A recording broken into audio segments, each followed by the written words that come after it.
Hello Hoopers, today I'll be teaching you the kickstart. First of all, I'm going to show you the basics of how to do this move, and then I'm going to give you the tips, because the tips is how you do this move. It's all about the little hints and tricks. So I'm going to move my camera down a bit so you can see what I'm doing here. How you're going to start off doing this is you're going to put your right foot underneath it if you hoop to the left. If you hoop to the right, you're going to put your left foot underneath it. But since I hoop to the left, I'm going to put my right foot underneath it.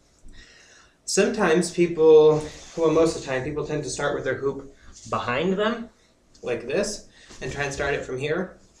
But I find that if I start it out to the side, I can get more momentum shooting around. So, you're going to put your hoop out to the side. And what you're going to do is with your free foot, the one that's not underneath the hoop, you're going to put it out in front, and you're going to shove your hoop back. So it'll go around your foot like a skippet. Like that. So you're going to do this a few times to get this motion down a bit, kind of get used to that.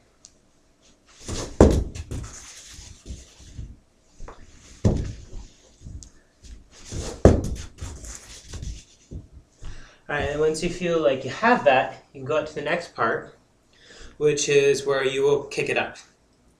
So, once you have your hoop and you kick it around, once it's about there, you're going to put your foot in, and it will continue to rotate around until it's on top of both of your feet. Once it's here, you're going to take the foot that you shoved the hoop with, and you're going to get it up underneath there, and you're going to pull straight up. You're not going to kick, but you're going to pull straight up. So then it will shoot your hoop up to your waist or your knees.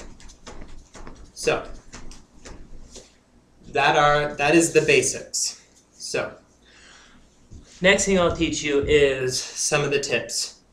The most important thing is that once it gets here, where it's on both of your feet, is that you pull straight up.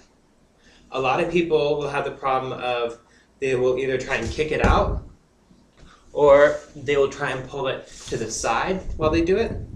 And all that does is just hit you. So you're going to make sure that you pull straight up. Next thing is while you do this, you want to make sure that the foot that you're scooping with is going to be as close to your leg as possible.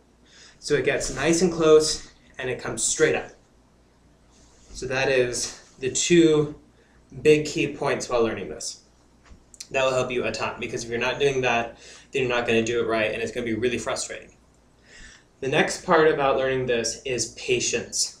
That's a huge thing, because while you're learning this, it's going to be painful, like some hoop tricks are. This one especially is going to be real painful on your ankles. And it's going to be frustrating. You're just going to be not getting it. But if you can get it once,